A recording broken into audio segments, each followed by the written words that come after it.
So imagine you've got a bank account, right? And it's sitting on like over $20,000. I mean, that's a pretty good place to be. Right, your cash flush, your strategic reserves are completely healthy.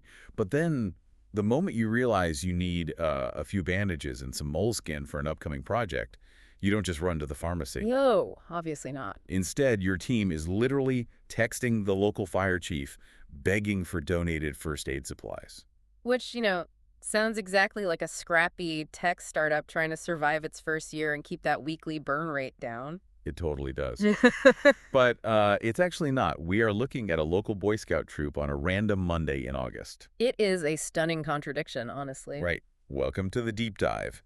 Our mission today is to explore this really fascinating, highly structured, and largely invisible ecosystem of grassroots volunteer organizations, Because we tend to think of community youth groups. like neighborhood sports leagues or scout troops. Exactly. We think of them as these folksy Norman Rockwell-style gatherings, tying knots in the woods, selling cookies, wearing those slightly oversized uniforms. But when you actually get your hands on their internal operational documents, that quaint illusion just shatters entirely. It really does, and we have the perfect artifacts to tear that illusion down today. We're looking at two highly specific internal documents from a single grassroots organization.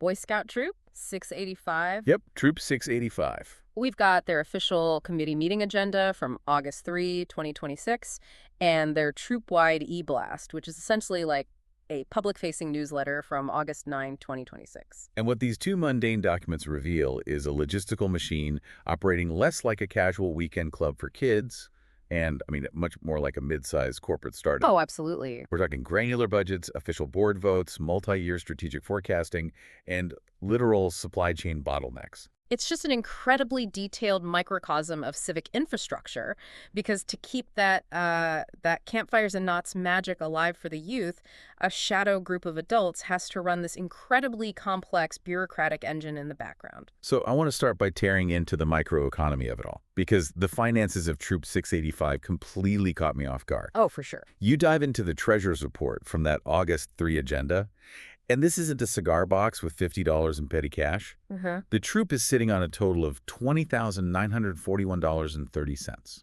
It's wild. Like, how does a neighborhood youth group amass 20 grand? Well, you have to look at the mechanisms driving that revenue, which are surprisingly sophisticated. For instance, out of that $20,000, $7,496.55 is strictly dedicated to what they call scout accounts. I was actually going to ask you about that, because running a single bank account for a nonprofit is hard enough, but a scout account implies they are, like, managing individual ledgers for the kids. That's exactly what it is. It's a fascinating internal banking system. These are individual ledgers, usually funded by a scout's cut of fundraising efforts, so they can theoretically pay for their own camping trips and gear. Right. The pedagogical goal is to teach financial responsibility to the youth, but the operational reality is that a volunteer treasurer— Some parent with a day job, right? Exactly. Some parent is now forced to act as a microbanker for dozens of teenagers, tracking fractions of a dollar across multiple fundraising streams. That sounds like an absolute accounting nightmare. But speaking of revenue streams, there's a highly specific line item in there. $721.47 generated from a Scout is Helpful flag subscriptions. Yeah, that one is brilliant. Reading the tea leaves here, these kids are running a subscription service. Like, they are planting American flags in people's yards for holidays, and neighbors are paying a recurring fee for it. It's a massive shift in grassroots economics. Usually, youth fundraising relies on charity, right? Buying a $5 candy bar you don't really want just to support the kids. Oh, yeah, we've all bought that popcorn. Right. But a subscription service changes the dynamic entirely. It shifts the troop from a charity case to an actual service provider. Recurring revenue is a classic, highly effective business model that tech companies rely on, and they've applied it here at the neighborhood level. Okay, but this brings us back to that initial contradiction I brought up at the start. Yeah. You have this treasurer's report showing 20 grand in the bank. Very healthy operation. Right. But then you flip a few pages over to the quartermaster report, which is the volunteer in charge of physical gear, and the reality is just hilarious. It's so scrappy. They are looking for a chuck box, which is a wooden camp kitchen, for a patrol called the Titans. And the official note isn't, let's go buy one. It's check the old Phoenix box for parts. They are scavenging. They are literally cannibalizing dead units to keep the living ones functioning. It's resourcefulness at its absolute finest. And right below that, the quartermaster notes they need $150 to establish a proper first aid kit, which, honestly, is a completely reasonable request. But immediately next to this request for $150, there is a contingency plan to ask parents to just dig through their medicine cabinets and donate Band-Aids and moleskin. Yep. There's even a note that a guy named David texted the local fire chief, Brandon LaPaglia, to ask if the fire department would just donate some supplies. And the agenda literally just says, done, next to that note. He leveraged his personal network to completely bypass the budget. Let me push back on this, though. Sure. If they have $20,000 and they have an approved line item for $150, why in the world are they texting the fire chief for free Band-Aids? It seems almost pathologically cheap. Yeah. Why not just go to the store and solve the problem in 10 minutes? Because in grassroots economics, capital is sacred and social leverage is free. You have to remember that $20,000 isn't profit. Right. It's a liability. They have major expensive operations on the horizon, reserving campsites, buying heavy-duty tents, covering insurance. If you start bleeding your strategic reserves on consumables like Band-Aids, your organization eventually goes under. So David texting Fire Chief LaPaglia is pure hustle. You don't spend capital if you can leverage community goodwill instead. So it really is exactly like that tech startup I mentioned earlier. You have a massive valuation on paper, but the office manager is still rationing the printer paper because the venture capital is meant for scaling the product, not buying office supplies. Precisely. But wait, acting as a microbanker for a bunch of 12-year-olds, cannibalizing old wooden boxes and hitting up the local fire department, I mean, that takes a massive amount of time. You can't just have one or two parents doing all this on their lunch break. How do they actually staff this kind of operation? They build a bureaucracy, and a highly formal one at that. If you look at the new business section of the August 3 agenda, you see the mechanism for how they transition power and distribute labor. It's incredibly formal. Like, they hold a recorded vote for what they call the Key 3 leadership. It's a unanimous 17-vote approval. The 17 people. Yeah. Jay Gossett becomes the chartered org rep. Sarita Goodspeed is the new treasurer. Deanne Sines is the committee chair. And Chris Kahn is the scoutmaster. That means at least 17 adults showed up on a random Monday night in August to officially ratify this corporate structure. And that's just the executive suite. The broader agenda reveals a staggering volume of specific adult roles required just to keep the lights on. The ranks are just massive. Like, they have someone, Kenlin, handling advancement, someone strictly handling summer camp. Kirby, yeah. And Adrian as quartermaster Ray on fundraising. Right. There's even a new member coordinator, Tapera, and a whole bullet point celebrating that they finally got her official email address set up, which honestly is the most relatable corporate IT hurdle I've ever seen in a volunteer document. Oh, definitely. It proves they are running a shadow company. But there is a very specific sociological reason for this intense delegation. Which is what? Because honestly, to an outsider, creating 15 different job titles for a youth camping club seems like massive administrative overkill. Doesn't that much bureaucracy just slow things down? It might slow things down slightly, but it prevents the organization from collapsing. In a lot of failing grassroots groups, you see what we call the hero complex. Okay, what's that? You have one or two incredibly dedicated leaders who just try to do everything. They manage the money, they plan the campouts, they recruit the kids, they fix the tents. And then they inevitably burn out, they quit, and the whole league folds overnight. Precisely. By hyper-specializing these roles, by telling one volunteer, you don't need to worry about the budget or the tents, you just handle the paperwork for advancement. And telling another, you just focus on summer camp. Right. They create a resilient web. If the new member coordinator steps down, you only have to replace a single node in the network. The larger engine keeps running. Bureaucracy, in this context, isn't red tape. It's survival insurance. That completely flips my perspective on it. Yeah. They're distributing the structural load. And I noticed they aren't just doing this for the adults either. The agenda shows they are actively investing in a youth leadership pipeline too. Yes, the NYLT session. Right. There's an explicit board approval to spend $275 each to send 2 scouts, Ezekiel and William, to the NYLT winter session. The National Youth Leadership Training. Right, but why spend nearly $600 sending 2 kids to a winter seminar? It's corporate succession planning.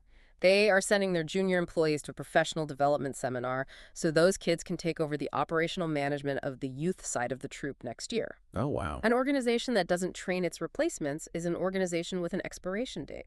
Okay, so if we zoom out, we have a complex microeconomy, and we have a resilient, hyper-specialized human infrastructure. Hmm. The natural question this raises is, what is all this machinery actually producing? Right. If this were a tech company, it would be an app. If it were a factory, it would be cars. What is the actual output of Troop 685? The output is a relentless, highly calibrated event schedule. The product is the programming itself. Relentless is the perfect word for it. We jump over from the internal agenda to the August 9 eBlast, and you see the immediate near-term hustle. This is just for the back half of August. It's exhausting just to read. Tell me about it. They have a troop meeting on Monday, August 10 at 7 p.m. at St. John Lutheran Church. A Friends of Scouting pool party on August 15th at Daniel's house. The big Court of Honor on August 17th. And he keeps going. Yep. Then 2 separate joint scouting nights for Pack 685, which I assume is their younger affiliate, on August 18th at Falcon Point and August 19th at Blackhawk. That is 5 major logistical events crammed into 9 days. Think about the coordination required for just one of those joint scouting nights. Oh, yeah. You need marketing, you need volunteers to run the booths, you need onboarding materials for new parents. It's a full-on, aggressive customer acquisition campaign. And what's wild is that the eBlast is just managing the chaos of the next 2 weeks. Meanwhile, the adults sitting in the August 3 committee meeting are practically living in the distant future. They are already narrowing down summer camp for 2027. Keep in mind, the date on this document is August 2026. They're operating a full year ahead of the consumer. They're having a formal board debate about whether to haul a group of kids to Camp Daniel Boone in North Carolina or Camp Buck Toms in Tennessee next summer. And Kirby is already on point for the March Camporee. Exactly. They are tasking Kirby to head up the March 2027 Camporee. They are literally booking out-of-state travel and major district events 8 to 10 months in advance. But this long-term forecasting also runs headfirst into the logistics of real life. Which leads to my favorite note in the entire document. Yes, one of my favorite pragmatic notes, too. Yeah. You're talking about the February campout scheduling conflict. It's brilliant. They're looking at the calendar for February, and there's a note typed into the agenda that says, quote, "Should we review the Valentine's weekend? FYI, this is also Super Bowl Sunday." It's a brilliant sociological tripwire. I can just picture a room full of tired parents looking at a calendar and realizing that if they try to mandate a freezing weekend camping trip that lands simultaneously on Valentine's Day and the Super Bowl, there's going to be an absolute mutiny. A little rebellion. It's like diplomatic treaty negotiations. Yeah. You have to navigate the cultural politics of your volunteers' personal lives, or you lose your workforce. Exactly. It highlights how delicate volunteer management really is. You don't have financial leverage over your workers. You only have social capital. Let me pose a theory to you, based on all the scheduling. Is this level of aggressive, proactive forecasting, booking 2027 camps in August 2026, plotting around the Super Bowl 9 months in advance, is this the secret sauce? What do you mean? Is this why structured youth organizations endure for decades, while casual neighborhood groups tend to fizzle out after a few months? I would argue it is the defining factor of longevity, honestly. Think about how casual groups operate. They organize reactively. Someone says, hey, the weather is nice. Let's try to get a pickup basketball game going next weekend. And then life happens. Exactly. Someone's kid gets sick, someone has to work late, momentum dies, and the group dissolves. Because there are no stakes. Right. But Troop 685 organizes proactively. They put heavy stakes in the ground a year in advance. They create structural gravity. Once a deposit is paid to Camp Daniel Boone in North Carolina, once Kirby is formally assigned in the minutes to run the March Camporee, those events become immovable objects on the calendar. Yes. The families are then forced to arrange their lives around the structure of the troop rather than trying to conveniently fit the troop into their lives. It's the difference between saying, let's hang out sometime, and sending a calendar invite with the deposit attached. Structure creates commitment. So we've spent all this time backstage. We've examined the $20,000 budgets, the hustle for first aid supplies, the 17-vote bureaucracy, the year-long forecasting. Huh? But how does this translate to the actual youth? That's a real question. Let's talk about the final product, because when you read the August 9 eBlast directed at the Scouts, the tone shifts dramatically. It becomes incredibly direct. It really does. Yeah. It's no longer a group of adults debating out-of-state travel logistics. It's a strict deadline culture. There is a bolded warning sent out to the kids. Tomorrow night is the last opportunity to complete and sign off requirements before the Court of Honor. They are not messing around. No. They are reminding the scouts to bring their physical scout handbooks for Scoutmaster conferences and boards of review. It feels very much like a manager telling an employee, get your compliance paperwork in order or you don't get your promotion. It is absolute crunch time. And this strict tone directly connects back to a very specific line item in the August 3 committee agenda. The adults noted that a hefty $606.24 had been spent on advancement awards for that exact upcoming Court of Honor. Over $600 just on patches, pins, and certificates. But think about what that $600 represents in the grand scheme of the operation. The adults put in massive logistical effort. The flag subscriptions, the accounting, the endless committee meetings, all of that labor distills down into a tangible achievement for the youth. Yeah, that makes sense. That $600 is the physical manifestation of all the backstage work finally handed to a kid on a stage. And the adults are surprisingly self-aware about how overwhelming this massive machinery can be for someone who isn't part of the core bureaucracy. In the August 3 agenda, there's a specific desire noted to consolidate and simplify the current info sent out to parents. They know the machine is complex. Right. They recognize that dumping the inner workings of this engine onto a new family is a terrible retention strategy.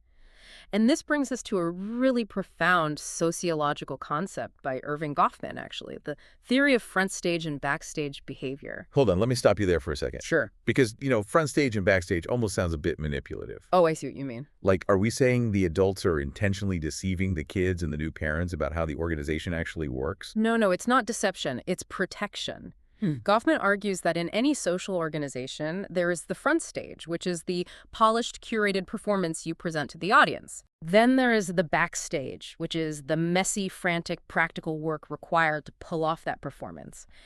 The adults are intentionally absorbing the friction of reality.